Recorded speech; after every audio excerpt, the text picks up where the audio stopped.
Hello viewers, and welcome to the second part of our series on Fabry disease. Fabrienne, please greet the audience.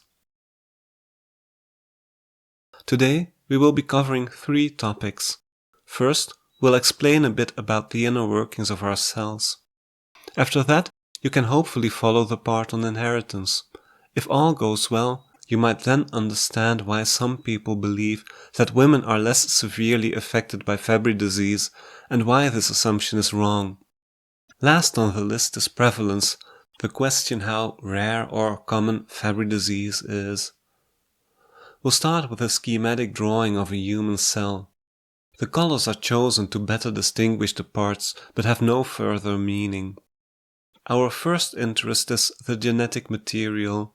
Some of it is in the mitochondria, but only the DNA in the nucleus is important for understanding Fabry disease. This nuclear DNA is divided up into 46 chromosomes. 44 of those are marked with numbers, with each number from 1 to 22 occurring twice. Of each of these 22 pairs of chromosomes with the same number, one is inherited from the mother, one from the father. These 44 chromosomes are called autosomes. The other two are the sex chromosomes. Biological sex determination is a complex field. There are many possible genotypes, a genotype being a person's individual version of the human DNA. Additionally, some factors influence the phenotype, the actual expression of those genes. For those interested, we put some terms on screen. To understand Fabry disease, it's sufficient to stick to the two most common combinations: women with two X chromosomes and men with an X and a Y chromosome. This means that we are looking at a man's DNA here.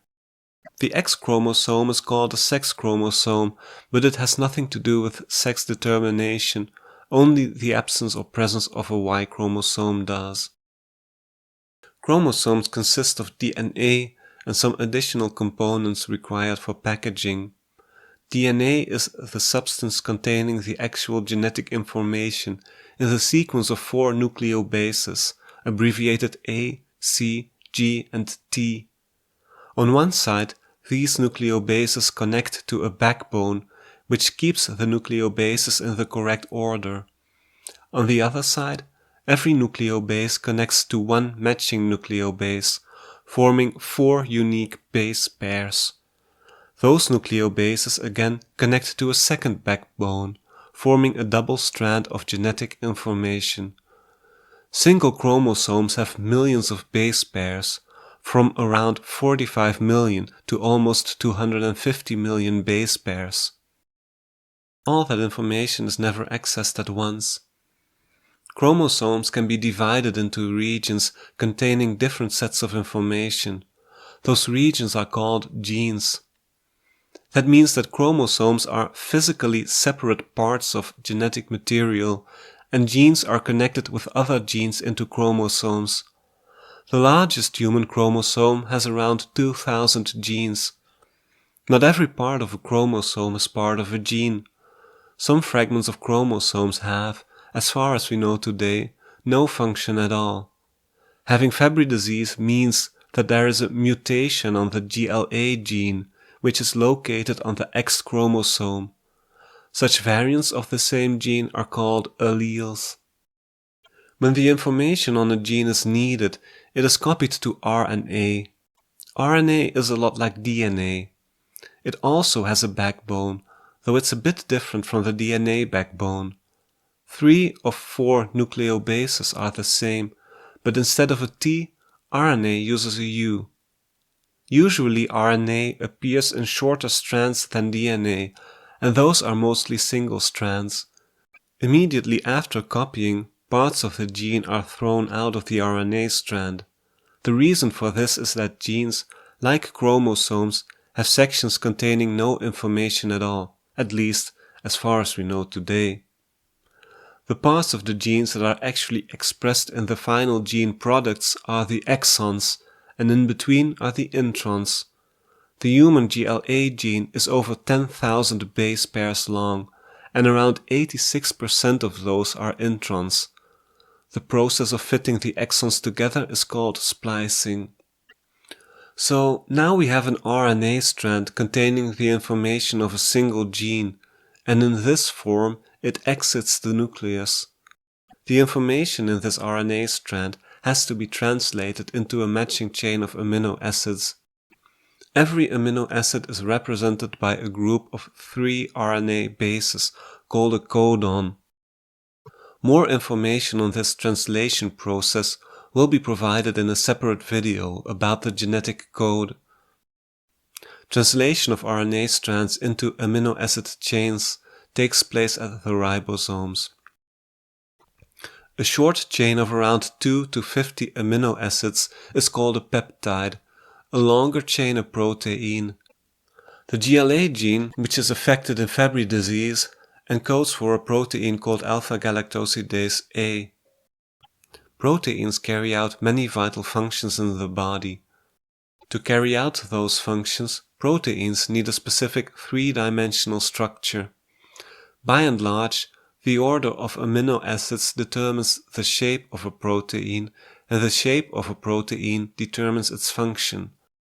The alpha-galactosidase A protein is folded inside the rough endoplasmatic reticulum, then packaged and labeled inside the Golgi apparatus, from where it is sent to the lysosome. The alpha-galactosidase A protein that is encoded by the GLA gene is an enzyme. Enzymes help bring about chemical reactions, like putting two molecules together into one new larger molecule, or splitting a large molecule into smaller parts again.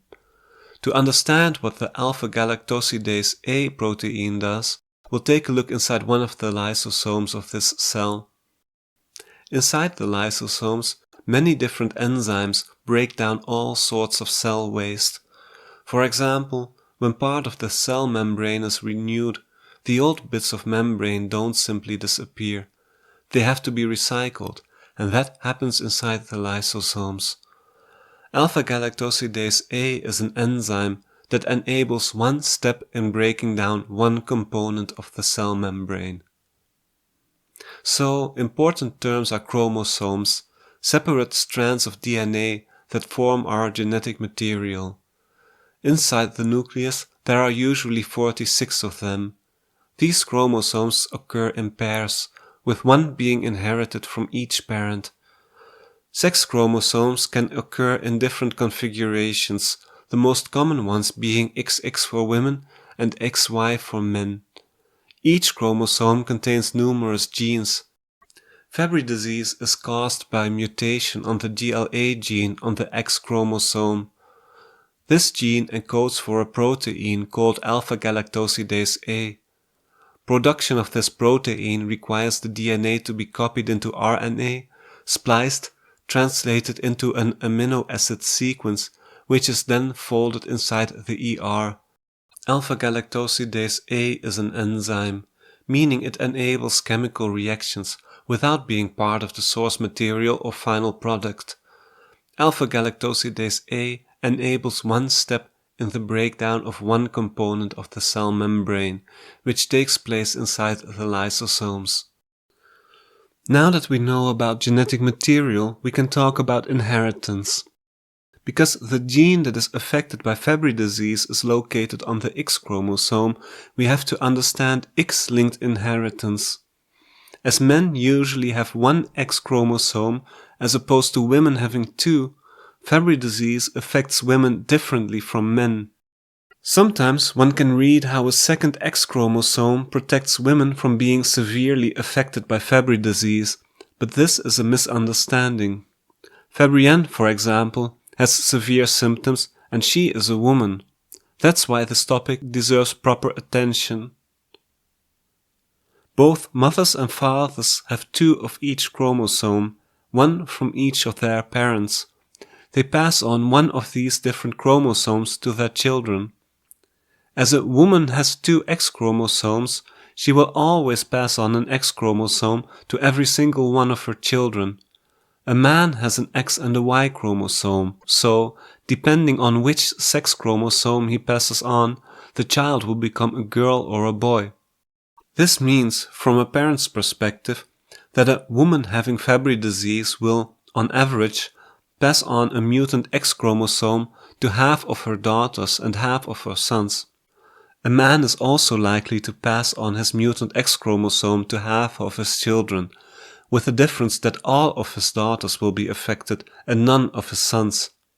From a child's perspective, a girl can inherit Fabry disease from both of her parents, and a boy can inherit it only from his mother. So, what is the relevance of this extra X chromosome? Because men usually have only one X chromosome, the human body is made to have only one. For women, this means that in every cell only one X chromosome is active. Early in embryonic development, one X chromosome is randomly inactivated into a Barr body in a process called lyonization. As an embryo develops into a fetus and then keeps growing all the way into adulthood, all the cells that grew out of one embryonic cell keep that original distinction of which X chromosome is active and which one is not. So, in case of Fabry disease, if a mutant X chromosome is inactivated during this process, it will develop into a healthy patch of body. However, it might just as well be the healthy X chromosome which is inactivated, and all the daughter cells will be affected by the mutation. As this process is random, there is no telling how much of the body and which parts will end up being affected. One detail about X-linked inheritance is often ignored. Because women have two X chromosomes and can inherit it from both parents, we should expect twice as many women being affected by Fabry disease as men, and that's the important difference between the sexes. Now that we have discussed how Fabry disease is inherited, we can talk a bit about the likelihood of inheriting it, about prevalence. Officially, Fabry is a rare disease. That sounds like it's not all that important, but there are thousands of rare diseases, meaning that rare diseases in general are rather common. For a rare disease, Fabry disease isn't even that rare, being one of the two most common lysosomal storage diseases. But when exactly is a disease rare? There are different definitions, but in many countries a number of 1 in 2,000 is used.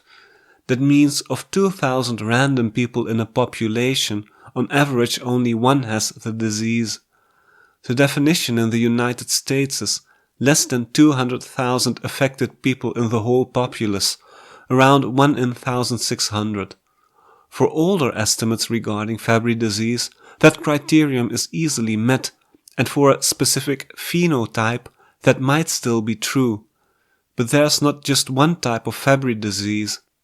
Add to that the advancements in genetic testing, and we arrive at completely different figures. According to the highest recent estimates, Fabry disease might not even be rare anymore. No matter on which side of the threshold we might eventually land, Fabry disease is more common than previously estimated. That makes it a bigger problem than we might have thought. Now, where are all those people? Some are most likely being treated for something else, which is why it's important that people know about Fabry disease. And Fabrienne intends to tell everyone who will listen. So if you know someone who might be interested, tell them about her. She will be waiting exactly here. And that's it for today. You managed the second video, Fabrienne, despite your condition, and you managed well. Thanks to you too, viewers, for watching. Our next video will explain what we know about the causes of Fabry disease, and it will also explain what we don't know. Maybe we'll see you there. Until then, feel free to write and have a wonderful day.